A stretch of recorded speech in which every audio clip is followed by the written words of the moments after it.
We're standing at the edge of a technological revolution so profound, it will make the past 20 years look like minor upgrades. The world of 2025 isn't just going to be incrementally better. It's going to be fundamentally different in ways that will shock even the most tech-savvy among us. Right now, in laboratories and research facilities most people have never heard of, scientists and engineers are perfecting technologies that sound like they're stolen from the pages of a Michael Crichton novel. But this isn't fiction. It's our immediate future, and understanding it now might be the most important thing you do to prepare for what's coming. Let's start with something deceptively simple: the very materials that make up our world. We're entering the era of self-healing substances, and this goes far beyond the novelty of a smartphone screen that repairs its own scratches. At the Beckman Institute in Illinois, researchers have developed a polymer that not only heals itself when damaged, but actually grows stronger at the site of the repair, mimicking how human bones heal. This isn't some fragile lab experiment. The military has already begun testing it for vehicle armor that can seal bullet holes in the field. Meanwhile, at Delft University in the Netherlands, microbiologists are perfecting bioconcrete infused with bacteria that activate when water enters a crack, producing limestone to seal it completely. They've already used it to build a self-repairing bike path that's required zero maintenance for 3 years running. The implications for infrastructure are staggering. Imagine bridges that strengthen themselves after earthquakes, or pipelines that seal leaks before they become environmental disasters. But the real game changer is happening at the nanoscale. At Rice University, scientists have created a composite material where billions of microscopic capsules release a healing agent when damaged, then use capillary action to literally suck the crack close like a zipper. By 2025, this technology could be in everything from your eyeglass frames to the wings of commercial airliners, potentially saving hundreds of billions in maintenance costs worldwide. The economic impact alone could be revolutionary. A recent Goldman Sachs report estimates self-healing materials could add $2.3 trillion to global GDP by 2030 by reducing waste and extending product life cycles. But perhaps most astonishing is how quickly this is moving from lab to market. Companies like Autonomic Materials and AkzoNobel are already selling self-healing coatings to the automotive and aerospace industries, and consumer applications are closer than you think. Your next phone case might literally heal itself overnight. While materials science is quietly revolutionizing our physical world, artificial intelligence is undergoing its own metamorphosis, from a tool we use to what can only be described as a partner in discovery. The latest generation of AI isn't just analyzing data. It's forming original hypotheses and designing solutions in ways that are starting to resemble human creativity.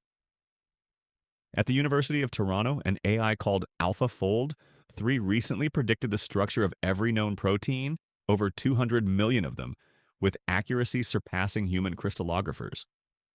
But here's where it gets truly remarkable. The same system then designed entirely new proteins that could lead to breakthroughs in everything from carbon capture to cancer treatment. This isn't just incremental progress. It's the dawn of what researchers are calling AI-driven science, where machines don't just assist human researchers, but actively push the boundaries of knowledge themselves.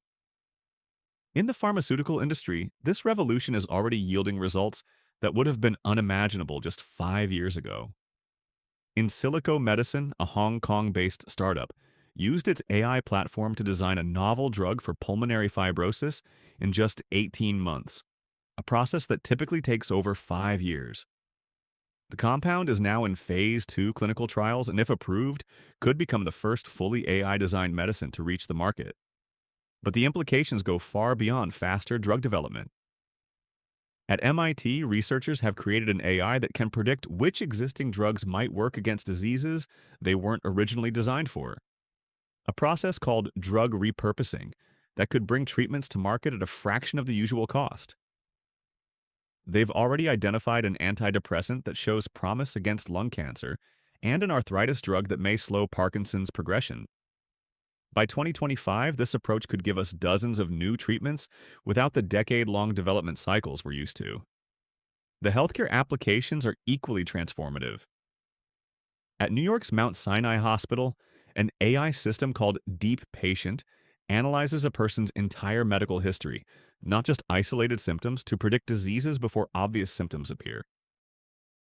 In trials, it's flagged pancreatic cancer, an average of 18 months earlier than conventional diagnostics. Similar systems are being trained to predict mental health crises by analyzing speech patterns and smartphone usage. But this rapid progress raises urgent ethical questions that we're only beginning to grapple with. When an AI diagnosis contradicts a human doctor's opinion, who should we trust? Should life-altering medical decisions be made by algorithms we can't fully understand? These aren't abstract philosophical debates. They're concrete policy decisions that hospitals and governments are wrestling with right now. The FDA has already approved over 500 AI-powered medical devices, but the regulatory framework is struggling to keep pace with the technology's evolution.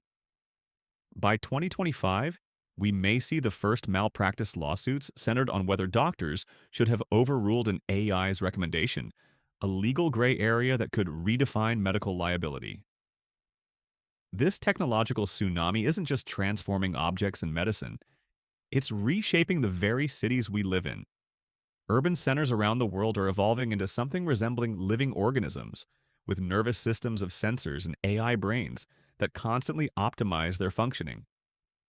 Singapore's Virtual Singapore project creates a real-time digital twin of the entire city that's so precise it can simulate how sunlight will reflect off every window at any time of day. This isn't just a fancy visualization tool, it's being used to redesign neighborhoods for better airflow, plan emergency evacuations, and even predict which buildings are most likely to develop maintenance issues. But the real revolution is happening at street level. In Barcelona, a network of underground sensors monitors everything from trash levels to foot traffic, allowing the city to deploy services exactly when and where they're needed. Their smart irrigation system alone saves 25% of the city's water usage by watering parks only when the soil actually needs it. Copenhagen has taken this even further with its intelligent traffic system that doesn't just react to congestion, it anticipates it. By analyzing millions of data points from buses, bikes, and even weather forecasts, the system can predict traffic jams before they form and adjust signal timings accordingly. The results speak for themselves.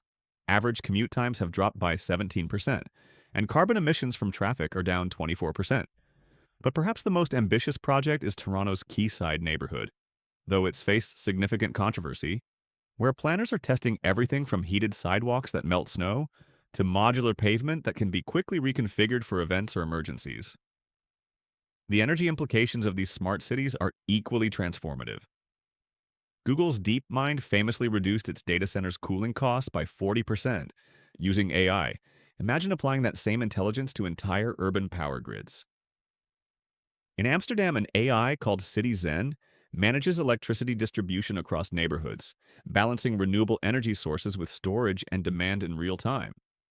The system has increased the city's renewable energy usage by 33%, while reducing blackouts to nearly zero. But this hyper-connected urban future comes with significant risks that we're only beginning to understand. When hackers breached Atlanta's municipal systems in 2018, they didn't just steal data, they crippled basic city services for weeks. Court systems went offline, police had to file reports on paper, and residents couldn't pay bills or parking tickets. As cities become more reliant on these technologies, the potential for disruption grows exponentially. The 2025 smart city will be a marvel of efficiency and sustainability, until the moment its digital nervous system fails. This paradox is forcing urban planners to make difficult choices about how much automation is too much, and what fail-safes need to be in place when, not if, the system falters. Perhaps no technology embodies both the promise and peril of our future more than brain-computer interfaces. What began as medical devices to help the paralyzed communicate is rapidly evolving into something far more profound. At UCSF, researchers have created a BCI that allows stroke victims to speak through a digital avatar that mimics their former voice, a development that's brought patients and families to tears during trials. Meanwhile, Synchron's Stent Road, a device implanted through blood vessels, has enabled ALS patients to text, email, and even shop online using only their thoughts. But the line between medical necessity and human enhancement is blurring faster than anyone anticipated. Facebook's Reality Labs, now Meta, demonstrated a wristband that can decode neural signals well enough to type at 15 words per minute. No keyboard needed. The Pentagon's next-gen NU-3 program aims to let soldiers control drones with their minds, with successful tests already allowing operators to steer UAVs using nothing but thought.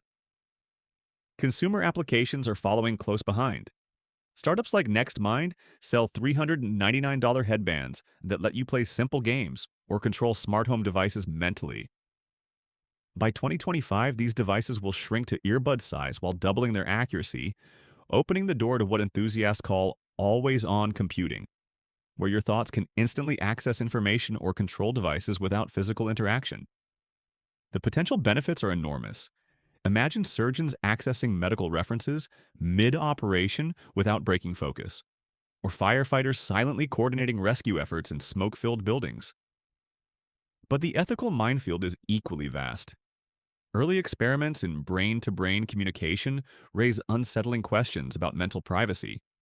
If two people can share thoughts directly, where does one mind end and another begin? Legal scholars are already debating whether neurodata should have the same protections as our innermost thoughts, while cybersecurity experts warn that hacked BCIs could become the ultimate surveillance tool. Perhaps most troubling is the potential for inequality. If neural enhancements become available but only to the wealthy, we could see the emergence of a neuro-elite with cognitive advantages the rest of society can't access. These aren't distant hypotheticals.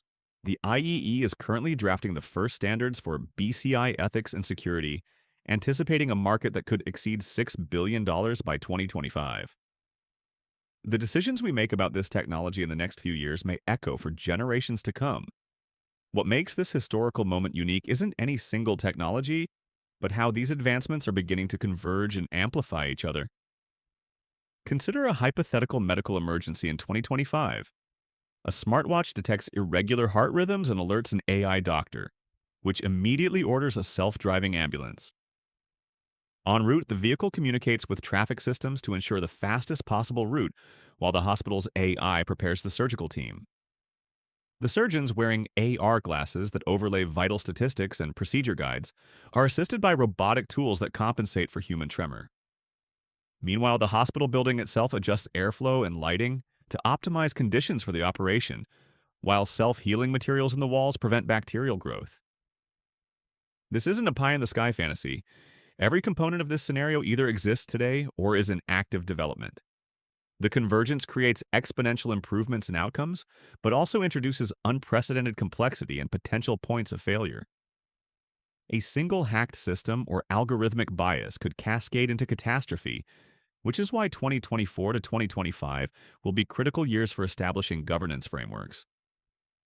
The EU's AI Act and America's Algorithmic Accountability Act represent early attempts to balance innovation with safeguards, but they're just the opening moves in what will be a decades-long struggle to harness these technologies responsibly. China's massive $1.4 trillion tech investment program shows how nations are racing to dominate these emerging fields, while private companies increasingly operate at scales that rival national economies. For individuals, the implications are equally profound. The job market of 2025 will value skills we're only beginning to identify, while rendering others obsolete overnight. Education systems designed for 20th century factories will struggle to prepare students for this fluid new reality. Perhaps most importantly, our very conception of what it means to be human may be challenged by technologies that blur the line between biology and machine, between individual thought and networked intelligence. The future isn't something that happens to us, it's something we create through the choices we make today. And that's why understanding these technologies now, with all their potential and pitfalls, may be the most important work we can do to shape what comes next. The question isn't whether these changes will occur, but whether we'll have the wisdom to guide them toward outcomes that benefit all of humanity, not just the privileged few. That conversation starts here, with knowledge as our compass and ethical courage as our guide.